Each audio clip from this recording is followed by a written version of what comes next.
It's Thursday, June 22nd, 2023. Please make sure to like this video, share this video, and make sure you subscribe. I'm going to get right into it today. A few things I want to talk about. There's a few comments I want to address, and I printed up some articles today. I want to share the news with you. A lot happening, ladies and gentlemen. It is no time to be a zombie. It is no time to be asleep. But I want to start by just addressing a few things. You know, it seemed that we really offended some people mentioning that little dog, that Yorkie, that got attacked in Venice Beach last week. And I haven't heard anything about him, how he's doing, if he survived. It didn't look good. But, you know, it seemed like we really awoken some demons inside of some people, because you could really see that there are some people out there that really hate animals. They hate dogs. They hate the fact that you have empathy. And these people really, their demons were really riled up just talking about having some empathy and some care for somebody's pet, somebody's animal. And somebody would say, oh, you consider a dog part of your family? Well, I will tell you this, ladies and gentlemen. My dogs, cats, pets, they are part of my family. They're part of our family here. I can tell you that. You may not consider your dog part of your family, but here at my home, we consider our dogs part of the family. And that really seemed to be an issue for a couple people out there. Not many. I mean, 99% of people really had empathy and care for this little dog and love animals. But there's something wrong with people, in my opinion. This is my opinion only. When you don't have some care for a dog that's being beaten, that weighs 5 pounds, beaten by an adult man, there's something wrong with you. There really is something wrong with you. And it just seemed like we riled up some demons with a handful of people. But this is my show, and I'm going to talk about what I want to talk about. I don't make videos to make friends. I don't make videos to have people like me. I make videos talking about what I think is important, talking about what's on my mind. And, you know, if you have such a passion and disdain to hate animals, then you should just make your own videos. But I just wanted to comment on some of these people that, you know, really seem cruel and so inconsiderate of someone's pet being assaulted and beaten and nearly killed, and may have been killed at this point. But just interesting to see the type of people out there and the disdain they have for people who care, who have empathy, who have love for animals. I have love for life, ladies and gentlemen. The bottom line is this: animals, humans, I have love. I want to see people succeed. I want to see people prosper. I want to see people survive. I want to see animals not being abused. I want to see everybody just have a good, wholesome, whole life. And somebody's bugging me here. It wants to say hi to everybody. Yes, this is a part of the family. This is Nugget, aka Nudge, and we love her to death. And yes, if somebody did something like this, like that to her, I probably would be in prison today, no doubt about it. But she is a family member here, and she always will be. That's how I see it. You can do whatever you want to do in your family. If you hate dogs and cats and animals, that's on you. I think you're an evil person. But I just wanted to bring that up. Also, somebody had made a comment saying the housing market, that I've been talking about a housing crash for the past few years and nothing's happened.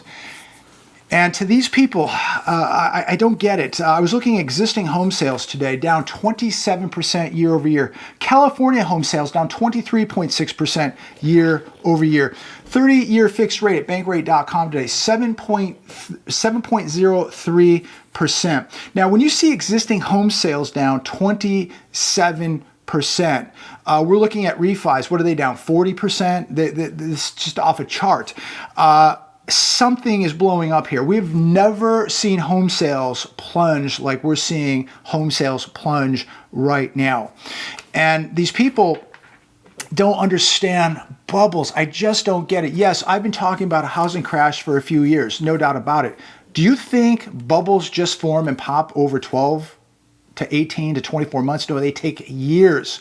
The writing has been all over the wall. When you have a Fed buying mortgage-backed securities, keeping the Fed's fund rate at 0 for 14 years, buying mortgage-backed securities, and you're getting a 30-year 2.65%. The writing is on the wall, ladies and gentlemen. This is what creates bubbles. And it takes years for bubbles to blow up to the point to where they just implode. And this is where we're at. Now the bubbles are beginning to leak air, and we are getting very, very close to some things happening. So I just wanted to comment on that also. Do you really, any people out there, please comment down below. Do you think that this is a healthy housing market? Look at the condition of the average consumer right now. We're looking at 15,000 cars being repoed a day. People are holding more credit card debt than ever before with the highest interest rates, household debt at the highest, student loan debt at the highest. The average person is in big trouble. And so I don't know how you sustain a housing market when you have this much debt, national debt and household debt with the highest interest rates we have ever seen. I don't know how you sustain a housing market. Another person said that I must be really fun at social events. And I'm sure some people have probably said this about you too. And I just wanted to touch on this. And this is not attacking anybody. Thank you for the comments. But I just wanted to address some of this because you may go through the same thing and you may be thinking the same thing. But I want to tell you this. When it comes to social gatherings, here, she wants to sit down over here. All right, sit down. Be good. When it comes to social gatherings, do you think I give a flying F about what people think about me? I don't have time, ladies and gentlemen. I don't care what people think about me. I'm busy training. I'm busy doing jujitsu. I'm busy at the gym. I'm busy studying the data. I don't really care. The people at these social gatherings are people who don't even know what a price of an ounce of gold, silver, what a barrel of oil selling for today. They have no idea. They don't even know who the vice president is of this country, for God's sakes. Do you think I really care what people think of me at a social gathering? These are typically gatherings of zombies, people who are completely asleep, people who are in La La Land, people who live in bubbles. I mean, what would I have in common with most people at these social gatherings? They're completely asleep. These are the people who are completely unprepared. These are the people that don't have skills. The people, who go to Starbucks twice a day, don't have an ounce of gold or an ounce of silver. So I don't really care what people think. Come on, get down. Come on, down. And this is how you have to be also. When you stop caring about what people think, when you don't care what people think, what you drive, what your zip code is, when you get to that point where you're not out to impress people, that you don't need their approval, you're going to be a free human being. You're going to be a self-sufficient, self-thinking person. That's when I think you become a very strong, independent person. When you don't need other people's consent or approval. Just yours. I care what God thinks. I care what God thinks. I don't care what the average person at a social gathering thinks. They have no idea what's going on. These are the people that are still watching baseball games. They're watching cartoons. They're going to football games. They have nothing saved up. They have no training, no skill sets, no preparations. Again, what would I have in common with those people? What would you have in common with those people? So this is how I think today. I don't need approval. I could give a flying F about what people think. And when you get to that point, you're going to be a much stronger person. So don't worry about where you live.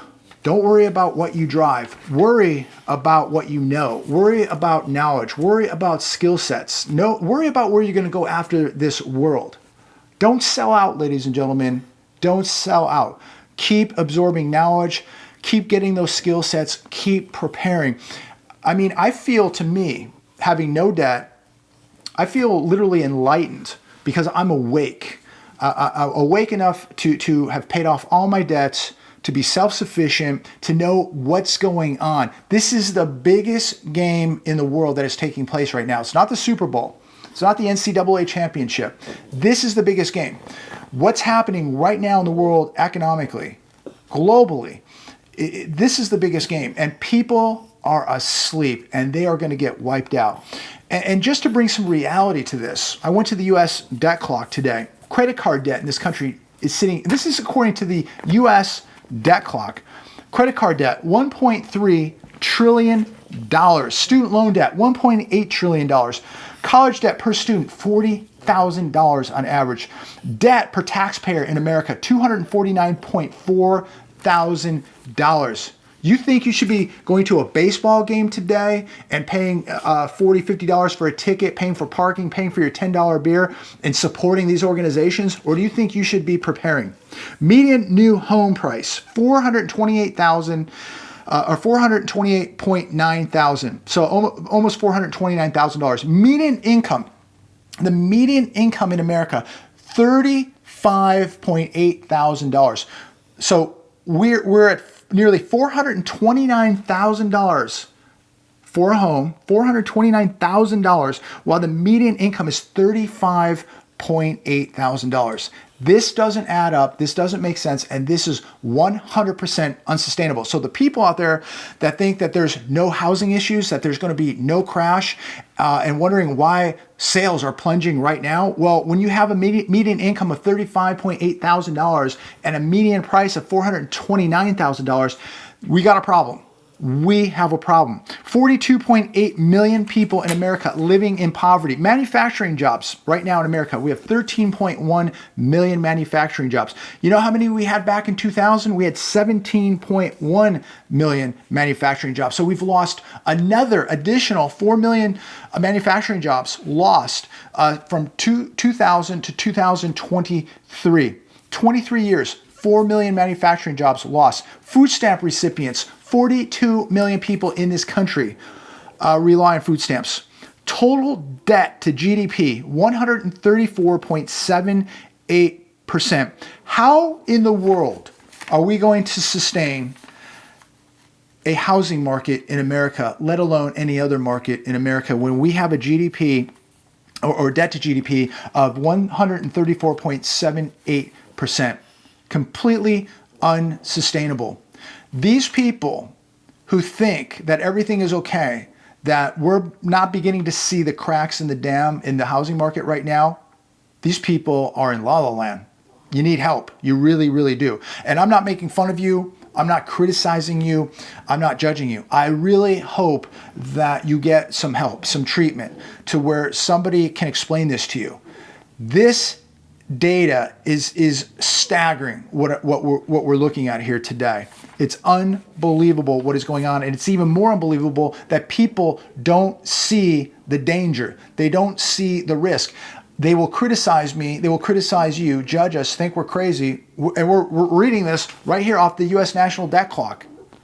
And it's probably even worse than what we're reading. Here's one from the Hedge today. U.S. leading economic indicators tumble for 14th straight month, signals weaker activity ahead. The LEI on a year-to-year basis is down 7.9%. Here's another one from the Hedge. The number of Americans filing for first-time jobless benefits hits highest since October 2021.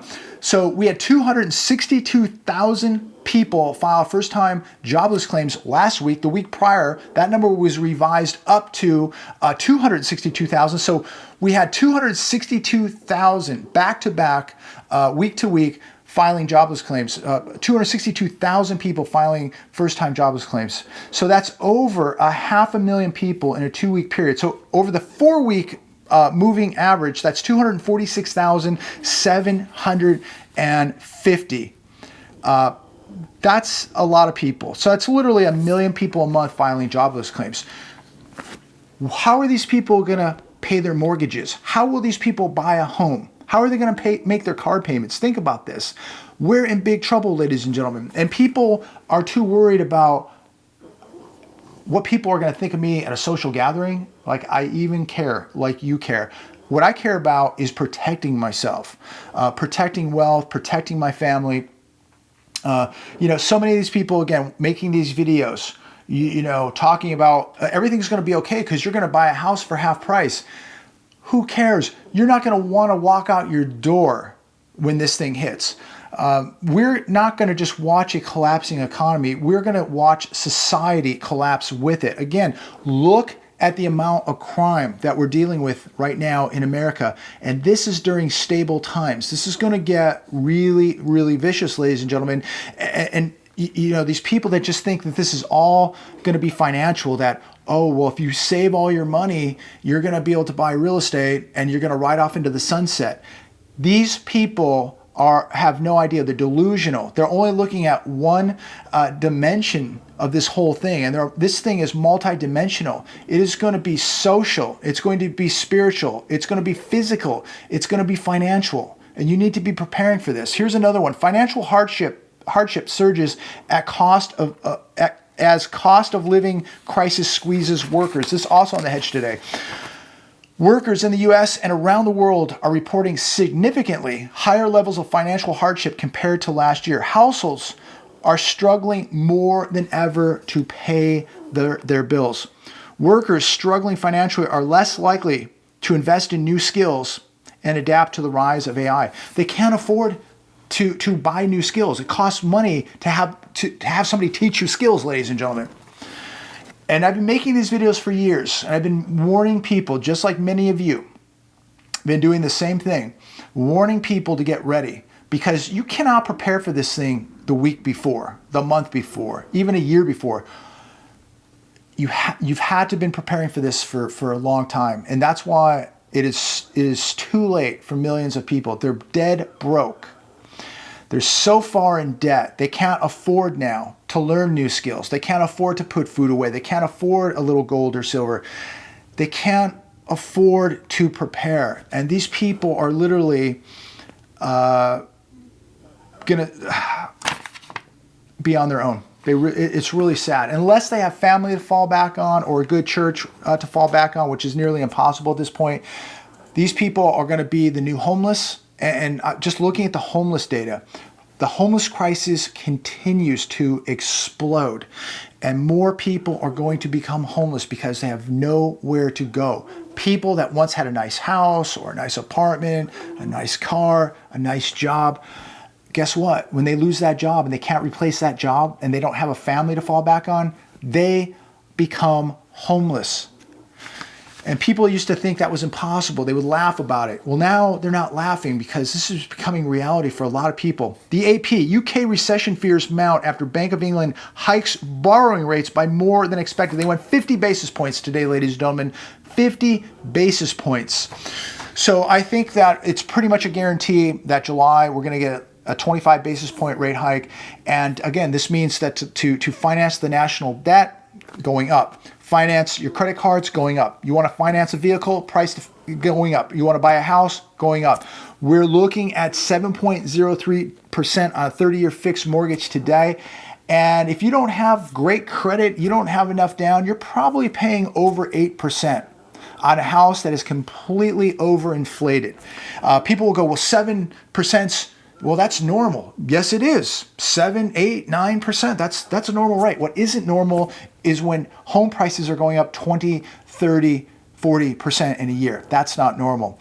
This has to come back to reality. Here's one from CNBC. Jerome Powell expects more Fed rate hikes ahead as inflation fight has a long way to go. Powell today affirmed that more interest rate increases are likely ahead as inflation is well above where it should be. Their goal is still 2%. Good luck. I think it's going to be a very, very long time before we see that. They're going to break the job market and the housing market, ladies and gentlemen. That's what they're going to do. The Fed is going to absolutely throw a wrench into the economy, into housing, into the job market. And let's not forget, commercial real estate is on the verge of a historic collapse. We are going to see so much carnage in commercial real estate. It's going to make your head spin. And it's going to happen in housing. It may not be as bad in housing as commercial real estate, but we don't know yet. We don't know how many people are going to lose their jobs. A lot of people have already lost their jobs. We don't even know what the real number is, what the real unemployment number is, but more people are going to continue losing their jobs. And as they do, they're going to have to sell their homes, unfortunately. And it's a sad state of affairs, but that's what's going to happen. People are losing jobs. meaning they're going to lose their homes, they're going to sell their homes. And I think in the next 12 to 18 months, we're not going to recognize the U.S. economy. It's going to get bad. It is really going to get bad. I apologize if you hear some snoring. Nugget's taking a nap down here, but you have to prepare, ladies and gentlemen. And when I say prepare, that doesn't mean prepare to buy a house on sale or an RV on sale or a boat on sale. You need to prepare for the worst case scenario. We don't have a lot of friends as a country anymore. Be prepared for cyber attacks. Be prepared for banks to shut down. We're going to see more regional banks go down. We're going to see grids go down at some point, but I do believe that we have to really be cautious and aware that cyber attacks are coming. And if you cannot function for a week or two on your own, you're going to be in trouble. And you cannot rule this stuff out and say, oh, this is doom and gloom, this will never happen. Take a look at what has happened in the last 24 months.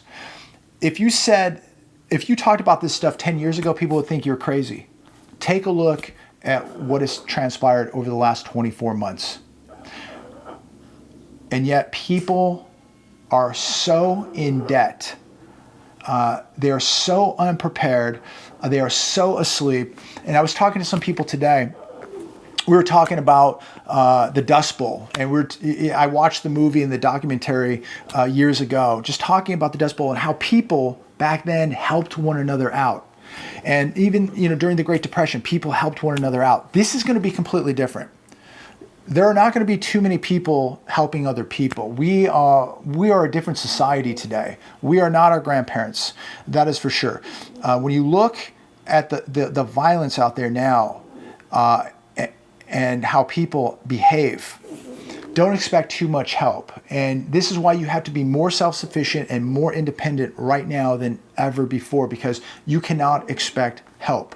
And at some point, the debt is going to be so overwhelming, or the inflation is going to be so overwhelming, that I don't think the U.S. government is going to be able to help either. Because when the money's worthless, those checks coming every month aren't going to buy anything. So if you need preparations, if you need food, you need water, you need training, you need skills, this is the time to do it. And make sure that you have a good circle of people around you, and that these people bring something to the table, that they have skills, that they have qualities, and make sure you bring something to the table. There's so many people out there that pretend to walk the walk. They look completely out of shape. They look very weak. Most of them have no idea what they're talking about. Most of them just make stuff up. And when you look at these people, you have to say, if that person was sitting at the table, what kind of skills do they really bring to the table? If my neighborhood was in trouble, would I want that person with me? Are they going to be an asset, a quality, or are they going to be a liability? You can almost look at people and tell, these are the people I want, protecting my back. People that have skill sets, people that have training, people, who have some life experience, people who aren't going to call the police or a lawyer because they're in trouble. They're going to take care of trouble. You want people that got your back, ladies and gentlemen. You want people who really walk the walk. And you can tell who those people are versus the people who just are wannabes. They look weak. They look brittle. They look completely untrained. Again, they have no idea what they're talking about, and they really bring no skills to the table. What are they really? You have to ask yourself and ask yourself what these people are doing every day, but more importantly, what are you doing every day to be a more skillful, prepared person? I see a lot of people making videos, and they don't look like they're preparing very much. And yet there's people out there that are. And there's people out there that make videos that are really preparing, and they're training, and they're ready, and there's no doubt about it. But there's a lot of people out there that just make videos because they want the fame, they want to make some money, they want to be noticed, they got something to sell every day. The people who walk the walk, you can tell who they are. You know who they are. And make sure you're one of those people. Make sure you are walking the walk. Don't be a hypocrite, ladies and gentlemen. Walk the walk. Get the skills. Get the training. Get the gear. get the preparations, get what you need right now. You'll sleep better at night. And as I close today, to the trolls out there, the people who will judge me, ridicule me, the same people who judge and ridicule you, I will tell you this. I don't go to many social gatherings because I don't have time. But I will tell you this. I sleep very, very good at night. I like training. I feel good. Nuggets protected. My family's protected financially, physically. And we don't really have a whole lot to worry about. But we know what's coming. And this is not going to be easy for anybody, no matter how prepared you are. It's not about social gatherings, ladies and gentlemen. It's about, are you sleeping good at night? Are you a debt slave? If you're a debt slave and you got massive amounts of debt, you're probably not sleeping good at night. Get rid of the debt. I promise you, you're going to sleep a lot better at night. Surround yourself with good people. You'll sleep better at night. Walk close to God. You're going to sleep better at night. And to the people out there who are going to write in and go, oh, you shouldn't talk about God. You shouldn't talk about animals being in heaven. That's a pipe dream. Somebody wrote me that yesterday, really quick. Somebody wrote me yesterday, emailed me that I'm delusional because I believe animals will be in heaven. Now, of course, the Bible never mentioned anything that the lamb will lie next to the lion. That's not biblical. That God even knows when a sparrow falls out of the nest. There's so much in the Bible that talks about animals, and of course, God created animals, but there's so much hatred for good. There's so much hatred for animals. There's so much hatred for love. I say love all your animals, love humans, love your families, treat everybody with empathy and respect, no matter what race they are, no matter what religion they are, no matter who they are. Treat people with respect, ladies and gentlemen. And I think the world would be a better place. But these people who want to argue and debate, there's no animals in heaven, even though God created animals, but there will be no animals in heaven. They hate gold, but yet the Bible mentions gold and silver multiple times in the Bible, well over 100, and the streets of heaven will be paved in gold. So God loved animals, God loved gold, God loved silver. It's all in heaven. It's there right now. But I'm not going to let these demons pull me down. I slept 8 hours last night, slept like a baby, went to the gym today, got a great session in. I'll be back training jiu-jitsu tomorrow, back in the gym this weekend, back at the range next week. I'm busy, and you should be too. Get in better mental, physical, spiritual, and financial shape, ladies and gentlemen. God bless all of you. Share this video. Thank you so much. None of this is possible without you. God bless.